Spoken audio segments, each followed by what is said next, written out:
আমি আপনাদের বাউফলের খাদেম ডক্টর শফিকুল ইসলাম মাসুদ। আমি আসছি আপনাদের সুবিধা অসুবিধা দেখার জন্য। বাউফলের ঢাকাস্থ যারা আছেন, এখান থেকে হাজার হাজার যাত্রী এখান থেকে বাউফলে আপনারা যান। আপনাদের দু এক জায়গায় কষ্ট হচ্ছে শুনে আমি এখানে এসেছি।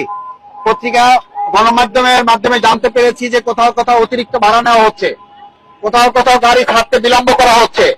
এই সবকিছুকে সামনে নিয়ে আমি আসছি মূলত আপনাদের একটু খোঁজ খবর নেওয়া।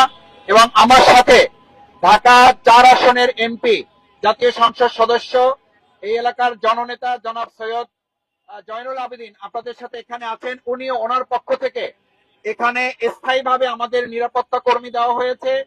পুলিশ প্রশাসন, আর্মি প্রশাসন সহ গোয়েন্দা তৎপরতা আছে, নির্বাহী ম্যাজিস্ট্রেট আছে, পাশাপাশি আমাদের নিজস্ব ভলান্টিয়ার স্বেচ্ছাসেবক দিয়ে যাতে আপনাদের ঈদ যাত্রা নিরাপদ হয় এবং যানজট মুক্ত হয় এবং আপনাদের উপরে যেন কেউ অবিচার করতে না পারে, কেউ যাতে ভাড়া বৃদ্ধি করতে না পারে এবং নির্দিষ্ট টাইমের বাইরেও যাতে গাড়ি দাঁড় করিয়ে আপনাদেরকে কষ্ট দিতে না পারে, সেজন্য আমরা আপনাদের কাছে এসেছি। আমরা ইতিমধ্যে যাত্রীদের সাথে কথা বলেছি। আমাদের কাছে মনে হয়েছে কিছু ক্ষেত্রে ব্যতিক্রম ছাড়া এখন পর্যন্ত মোটামুটি মালিক সমিতি যারা আছেন তাদের সাথে এখানে কথা বলেছি, প্রশাসনের যারা আছে তাদের সাথে আমরা কথা বলেছি। আমরা সমন্বিত একটা উদ্যোগ এখানে নেওয়া হয়েছে। ইতিমধ্যে ঢাকা 5 আসনের যে এমপি, ঢাকা 5 আসনের জাতীয় সংসদ সদস্য জনাব কামাল হোসেন, তিনিও আমাদের মাঝে এখানে উপস্থিত হয়েছেন। আমরা 3 জন বাংলাদেশ জামাত ইসলামীর 3 জন সংসদ সদস্য এখানে উপস্থিত হয়েছি। আমার বাউফলবাসীর জন্য এই 2 জন এমপি আপনাদের কাছে এসেছে।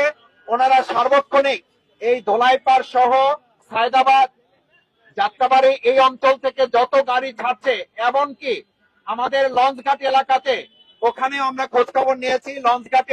লঞ্চে যাতে মানে সরকার নির্ধারিত ভাড়ার বাইরে ভাড়া যাতে নিতে না পারে সে ব্যাপারেও সেখানে আমরা তত্ত্বাবধান রেখেছি।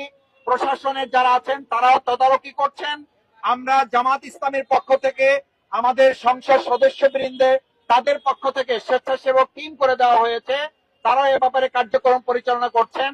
আমি আপনাদেরকে নিশ্চিত করতে চাই, বর্তমান সরকার এবং বিরোধী দল আমরা যারা আপনাদের ভোটে নির্বাচিত হয়েছি, আপনাদের কাছে আমরা এই ওয়াদা করেছিলাম যে যাত্রা নির্বিঘ্ন করার জন্য, ঈদ উৎসব আরো আনন্দমুখর করার জন্য আপনাদের যাতে কোনো কালোবাজারির মধ্যে পড়তে না হয়, টিকিটের কোনো সিন্ডিকেটের মধ্যে পড়তে না হয় এবং অতিরিক্ত ভাড়া যেন আদায় না করে, গাড়ি যে সময় ছাড়ার কথা সে সময় যাতে নির্দিষ্ট সময় গাড়ি ছাড়ে, সে বিষয়গুলো